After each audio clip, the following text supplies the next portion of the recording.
Saffron goat milk soap কিনে ধোঁকা খেয়ে যায় প্রায় সবাই।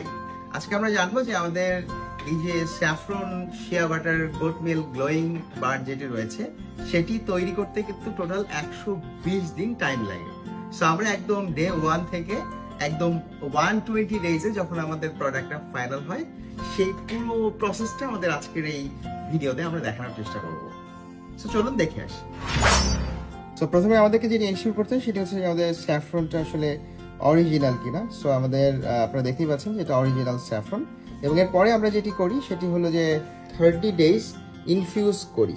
সো আমরা এই পুরো স্যাফরনটি এক ব্যাচের জন্য আমরা যে পরিমাণ স্যাফরন প্রয়োজন প্রায় 60 গ্রামের মতো স্যাফরন আমরা এখানে দেই, অর্থাৎ প্রতিটি সোপে প্রায় 1 গ্রামের মতো স্যাফরন আমাদের প্রয়োজন হয়। সো এরপরে আমরা যেটি করি সেটা হচ্ছে যে আমাদের এখানে দেখতে পাচ্ছেন যে এটা কুকিং গ্রেড অর্থাৎ এডিবল অয়েল, এই এডিবল কোকোনাট অয়েলকে আমরা আমাদের স্যাফরনে ইনফিউজ করাই।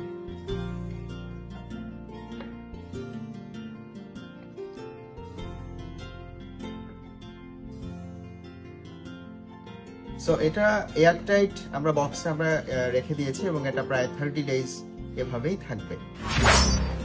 তো আপনারা যেটা দেখতে পাচ্ছেন লেমন গ্রাস, আমরা আমাদের লেমন গ্রাসটাকে পুরোপুরি চপিং করলাম। চপিং করে আমরা একদম ছোট ছোট করে এখন আমরা আমাদের ডিস্টিলেশন ইউনিটে এটি দিয়ে দিব। তো আমরা লেমন গ্রাস দিয়েছিলাম আমাদের ডিস্টিলারে, এবং আমাদের এখন যেই লেমন গ্রাসটা আপনারা দেখতে পাচ্ছেন ডিস্টিলার থেকে আমাদের যেই হাইড্রোসল বেরোচ্ছে, এই হাইড্রোসলকে আমরা আবার আলট্রাভায়োলেট দিয়ে এটাকে ব্যাকটেরিয়া ফ্রি করে দেন আমরা আমাদের সোপে ইউজ করব। আমরা কিন্তু অন্যদের মতো চায়না থেকে goat milk soap base import করে আনি না, বরং আমাদের কমিউনিটি যেই স্টেক হোল্ডার রয়েছে যার মাধ্যমে আমরা আমাদের গোট মিল্কটা কালেক্ট করি, এবং এখান থেকে আমরা ফ্রেশ গোট মিল্ক নিয়ে আমরা চলে যাবো আমাদের প্ল্যান্টে। আবার বলছি যে চায়নার বেজ আর দু একটা স্যাফরন দিয়ে কিন্তু আমরা আমাদের এই স্যাফরন সোপটা তৈরি করি না। এখানে আপনারা দেখতে পাচ্ছেন যে আমাদের এখানে যে আমরা বলেছিলাম যে আমরা ইনফিউজ করি 30 ডেজ। তো এই ইনফিউশনের কারণে আপনি কালারটা দেখতে পাচ্ছেন খুব চমৎকার একটা কালার হয়েছে। পুরো স্যাফরনটাই আমরা এখন দিয়ে দিব আমাদের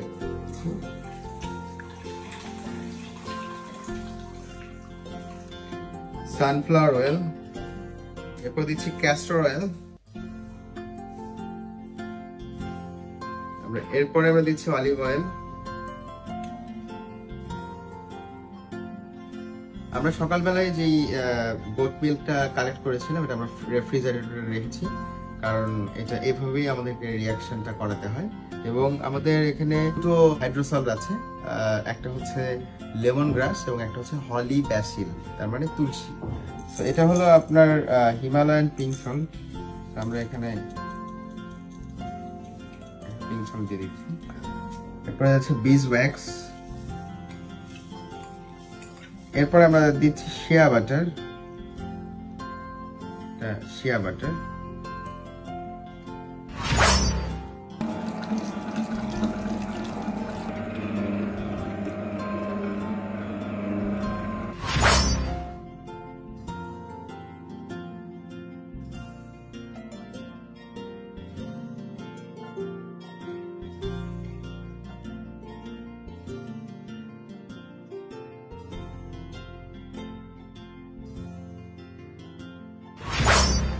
আমাদের এই প্ল্যান্টে টোটাল 3টা কিউরিং রুম রয়েছে, আমরা প্রায় 30,000 সোপ একসাথে কিউরিং করতে পারি। এটা হচ্ছে কিউরিং রুম 1 আর এটা কিউরিং রুম 3। তো আমরা এখন চলো কিউরিং রুম 3 তে গিয়ে আপনাদেরকে দেখাই যে আমরা আমাদের সোপগুলো কিভাবে কিউরিং করি। আমাদের কিউরিং রুম 3 তে আছে আমাদের প্রতিটি কিউরিং রুমের ক্যাপাসিটি 10,000 সোপ আমরা কিউরিং করতে পারি, এবং প্রতিটি কিউরিং রুম আমাদের এয়ার কন্ডিশন। এবং আমরা আমাদের এই কিউরিং রুমে প্রতিনিয়ত প্রতিটি ব্যাচে আমরা যেটা চেক করি সেটা হচ্ছে যে আমাদের এট ফার্স্ট যেটা চেক করি সেটা হচ্ছে আমাদের ময়েশ্চার। তো আমরা আমাদের ময়েশ্চার মিটার দিয়ে আমরা প্রথমে আমরা যে কোনো একটা ব্যাচ থেকে নির্দিষ্ট একটা প্রোডাক্টকে আমরা চেক করার চেষ্টা করি। আমরা এটার ময়েশ্চারটা কেমন আছে সেটা আমরা এখানে দেখতে পাচ্ছি। তো চলুন আমরা দেখে আসি যে আমরা এরপরে পিএইচ যে চেক করি, আমরা পিএইচটা কিভাবে চেক করছি। হ্যান্ডমেড সোপের স্ট্যান্ডার্ড পিএইচ হচ্ছে 8 to 10, এবং আমাদের পিএইচ কত এসছে আপনারা দেখেছেন। এবং এখানে একটা ইন্টারেস্টিং ব্যাপার হচ্ছে যে অনেকেই মনে করেন যে আসলে পিএইচ ব্যালেন্সড, অর্থাৎ 7 বা 7.5, কিন্তু আমরা কোনো ধরনের কেমিক্যাল ব্যবহার করি না, যার কারণে আমাদের পিএইচটা 9 পয়েন্ট সামথিং এসছে। এটার মানে হচ্ছে যে আপনার স্কিনটা ময়েশ্চারাইজ থাকবে, ক্লিনিংও ভালো হবে, কিন্তু আপনার ক্ষতি হবে না। এবং আমাদের স্কিনের পিএইচ যদিও কম থাকে, হ্যান্ডমেড সোপ আমরা যখন ব্যবহার করি তখন আমাদের স্কিনটা অটোমেটিক্যালি এই পিএইচটা ব্যালেন্স করে ফেলে, যার কারণে আমরা কোনো ধরনের স্টিয়ারিক অ্যাসিড, যেটা স্কিনের জন্য ক্ষতিকর হতে পারে, এই ধরনের কোনো কেমিক্যাল ব্যবহার করে আমরা আমাদের পিএইচটাকে ব্যালেন্স করি না।